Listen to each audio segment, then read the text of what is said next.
ये एक बहुत ही ज़रूरी बात है जिसके बारे में आज जो है चर्चा का विषय रहा है, जो सीओपीडी। सीओपीडी का मतलब होता है chronic obstructive pulmonary disease. Chronic obstructive pulmonary disease, जैसा कि आप हर एक शब्द को अगर देखेंगे तो आप समझ में आएगा। क्रोनिक का मतलब होता है बहुत लंबे समय से, और ऑब्स्ट्रक्टिव मतलब हो रहा होता है कि सांस की नली में कहीं ना कहीं अवरुद्ध होना, सांस की नली में रुकावट होना।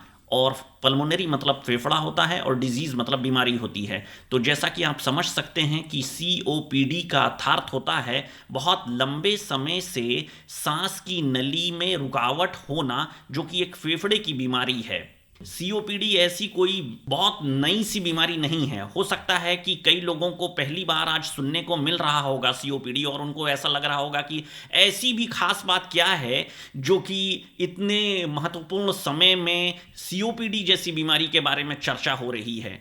तो हम उनकी जानकारी के लिए ये बताना चाहेंगे कि ये जो सीओपीडी की बीमारी है ये बहुत ही ज़्यादा कॉमन है, बहुत ही ज़्यादा आम सी बीमारी है। और आपकी जानकारी के लिए बता दूं कि पूरे विश्व भर में 6.5 करोड़ लोग जो है इस सीओपीडी की बीमारी से ग्रसित हैं। और हमारे देश में भी जो है सीओपीडी से बहुत ज़्यादा लोग ग्रसित हैं।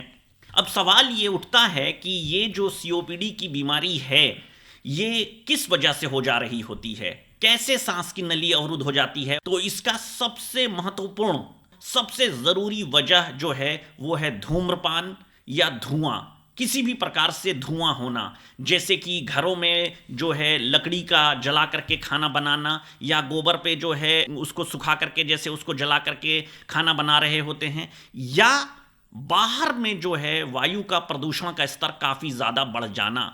तो जैसा कि आप समझ सकते हैं कि सीओपीडी एक ऐसी बीमारी है जो कि धूम्रपान, जो कि बीड़ी या सिगरेट, किसी भी प्रकार के धूम्रपान की वजह से हो जाए।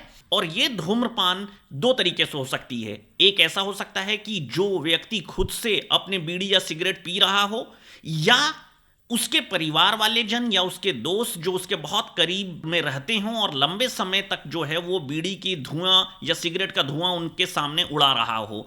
तो उसको हम सेकेंड ग्रेड जो है सेकेंड हैंड स्मोकिंग कहते हैं। मतलब वो लोग खुद तो बीड़ी या सिगरेट नहीं पी रहे होते हैं, लेकिन जो पहला व्यक्ति धुआं छोड़ रहा होता है वातावरण में, उसको वो सांस में अंदर ले रहे होते हैं। तो पहली चीज होती है बीड़ी या सिगरेट के द्वारा धूम्रपान करना। दूसरी चीज, जैसा कि मैंने बताया कि घरों में महिलाएं जो हैं वो लकड़ी पे या सूखे हुए गोबर पे जो जला करके धुआं करके खाना बना रही होती हैं, वहां से जो है इसको एक वजह बनती है। और तीसरी चीज हो रही होती है बाहरी वातावरण में प्रदूषण का स्तर बढ़ जाने की वजह से ये सीओपीडी की बीमारी होना। तो जैसा कि आप देख सकते हैं कि ये कहीं ना कहीं धुआं और धूम्रपान से जुड़ा हुआ एक बीमारी है। और आप देख सकते हैं जब फेफड़ा कमजोर हो चुका होता है इस तरह की बीमारी के वजह से, तो दूसरी और बीमारी भी जो है बहुत ही आसानी से इन लोगों में हो जाने की शंकाएं बढ़ जाती हैं। जैसे कि ट्यूबरक्लोसिस, जैसे कि टीबी की बीमारी भी जो है, जब फेफड़ा कमजोर होगा, जैसा कि आप आराम से समझ सकते हैं कि फेफड़ा कमजोर हो चुका है किसी भी प्रकार के धूम्रपान की या धुएं की वजह से, तो वहां पर टीबी की बीमारी हो जाने की गुंजाइश काफी ज्यादा बढ़ जा रही होती है। बुरी बात यह भी हो रही होती है कि कुछ एक लक्षण जो कि टीबी के हैं वो इस सीओपीडी के बीमारी के भी होते हैं।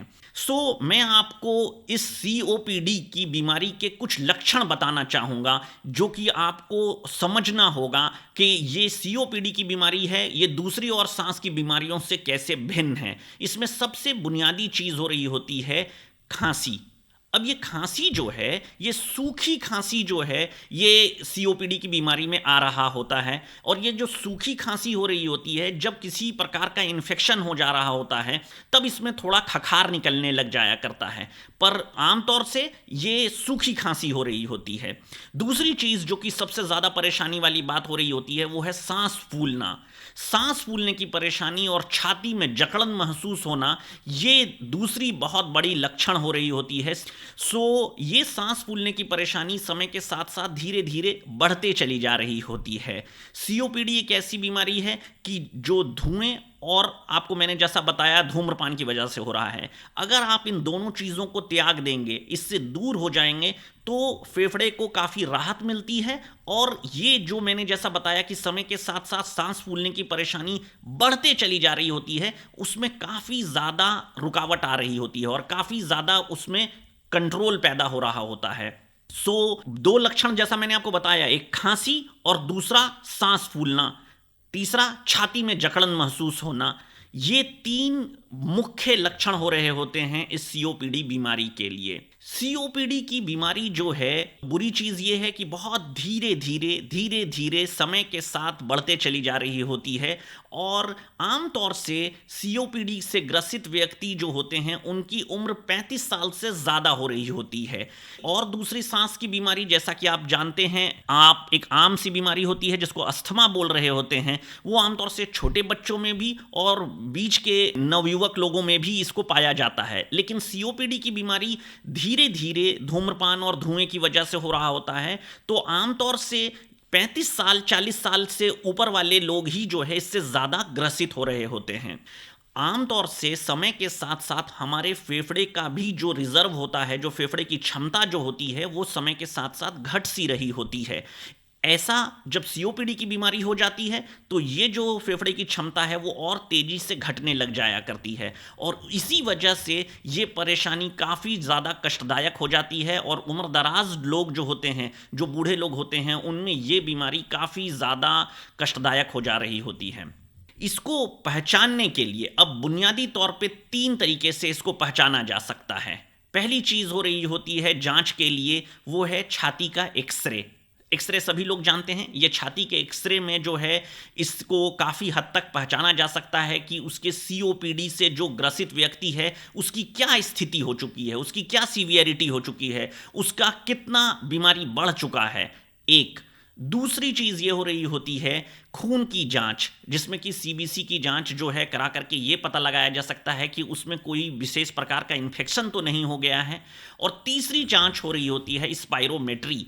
स्पाइरोमेट्री एक ऐसी जांच है जिससे कि हम फेफड़े की क्षमता को माप सकते हैं और उसी के अनुरूप उनको दवाइयां देने से उनको फायदा सटीक तौर पे हो रहा होता है। ये जांचें हैं। इसके बाद जो सबसे ज़रूरी बात हो रही होती है वो है दवाई, क्योंकि हमने जांचें कराई हैं ही इसलिए कि आपको सही दवाई मिल सके।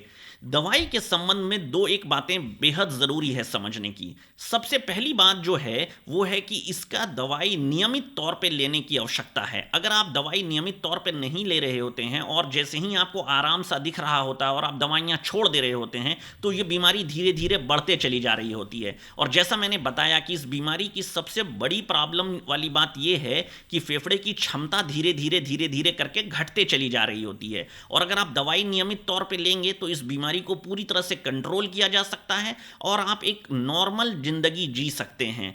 इसलिए बेहद जरूरी होता है इसका दवाई नियमित तौर पे लेना। मैं मानता हूं इस बात को कि जब आप दवाई शुरू में लेते हैं तो आपको काफ़ी आराम मिल जाता है और आपको फिर लगने लगता है कि मुझे फिर दवाई की आवश्यकता ही क्या है, और आप सिर्फ और सिर्फ जब बीमारी बढ़ती है तभी आप दवाइयों का सेवन करते हैं। लेकिन ऐसा करने की वजह से धीरे धीरे आपके फेफड़े की क्षमता घटती जा रही होती है।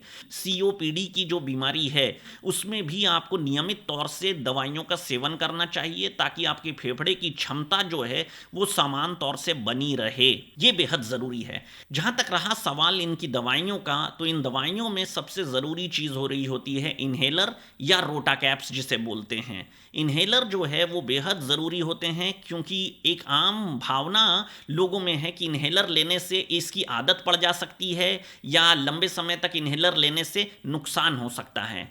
मैं आपको पूरी जिम्मेदारी से बताना चाह रहा हूँ कि इन्हेलर जो है पूरी तरह से सेफ़ होते हैं और इन्हेलर से किसी भी प्रकार की आदत जैसी बात नहीं होती है या इन्हेलर से कोई नुकसान नहीं पहुँच रहा होता है। जो गोली आप खा रहे होते हैं, कोई भी सी गोली अगर आपके घरों में हो तो आप उसको उठा करके देखेंगे तो आप देखेंगे कि उसका डोज जो है वो मिलीग्राम में होता है। लेकिन अगर आपके पास इन्हेलर होगा तो आप उसको देख सकते हैं कि उसका डोज माइक्रोग्राम में होता है। मैंने ऐसा क्यों कहा? मैं आपको बताना चाहता हूं कि जो मिलीग्राम जो आप गोली खाते हैं उससे 1/1000वां हिस्सा मात्र इन्हेलर में होता है। तो जैसा कि आप देख सकते हैं कि 1/1000वां हिस्सा ही मात्र अगर इन्हेलर में है तो उसके साइड इफेक्ट भी बहुत कम होते हैं, और वो क्योंकि सीधे आपके फेफड़े में जाकर के काम कर रहा होता है तो इसलिए वो सांस की क्षमता को बेहतर तरीके से जल्द ठीक कर पा रहा होता है। इसके विपरीत जब आप गोली खा रहे होते हैं, जैसा कि आम जनभावना है कि मुझे गोली मिल जाती तो अच्छा होता, जैसा कि शुगर के या बीपी के मरीज होते हैं उनको गोली दिन भर में खाने को मिल जाती है 1-2 और उससे उनका काम चल जाता है, उसी तरह से सांस वाले मरीज को भी जो है अगर कोई गोली मिल जाती तो बेहतर होता। तो अगर आप गोली खाएंगे तो आप अंदाजा लगा सकते हैं कि उसका कई हिस्सा अनावश्यक तौर पे खून के द्वारा हार्ट में जाएगा, लीवर में जाएगा, किडनी में जाएगा और दूसरे अंग में जाएगा जहां पर कि उसकी आवश्यकता नहीं है। जबकि इन्हेलर अगर आप इस्तेमाल करेंगे तो मात्र 1/1000वें पावर से ही वो सीधे फेफड़े में काम करेगा जहां पर कि ये बीमारी है। मेरा ये बताना बेहद ज़रूरी था क्योंकि ये भावना से काफ़ी लंबे समय से मैं जूझ रहा हूँ कि इन्हेलर इस्तेमाल ना करें, या इन्हेलर इस्तेमाल भी करें तो काफ़ी कम समय के लिए इस्तेमाल करें। तो ये बेहद गलत बात है, इससे बाहर आने की कोशिश करें। गोलियों से ज़्यादा सेफ इन्हेलर हैं। सो आप इसको ज़रूर से ज़रूर इन्हेलर को दवाइयों में शामिल करके लेंगे तो आपकी फेफड़े की क्षमता बनी सी रहेगी। आखिरी चीज़ जो आपको बताना चाहूँगा कि क्या सावधानी लेनी चाहिए, हमें अपने पर्यावरण के बारे में भी सोचना होगा क्योंकि वायु का प्रदूषण का स्तर जो है काफ़ी ज़्यादा बढ़ चुका है। नवंबर महीने में जो है प्रदूषण का स्तर अपने ही सागर में, हम दूसरे शहरों की बात भी नहीं कर रहे हैं जहां पर कि इतना प्रदूषण का स्तर बढ़ चुका है कि वहां पर सांस लेने के लिए भी जो है लोग तरस रहे हैं। सो अगर अपने शहर को भी बचाना है, आपको मैं जिम्मेदारी से बता रहा हूं कि इस नवंबर महीने में वायु प्रदूषण का स्तर सागर में पूरे साल भर में सबसे ज़्यादा है। तो ये जो प्रदूषण का स्तर है अगर इसको नियंत्रण में नहीं किया गया तो हम और हमारे बच्चे जो आने वाले समय में इस सीओपीडी गंभीर स्थिति उत्पन्न कर देगी। सो मेरा आप सभी से निवेदन है कि आप वायु के प्रदूषण के स्तर को भी कंट्रोल करने में मदद करें और जितना से ज़्यादा हो सकता है अपने घरों के नज़दीक पेड़ ज़रूर से लगाने की कोशिश करें। अनावश्यक तौर पे जो है प्रदूषण से बचें और बीड़ी और सिगरेट दोनों को छोड़ने का ज़रूर से ज़रूर प्रण लें। धन्यवाद।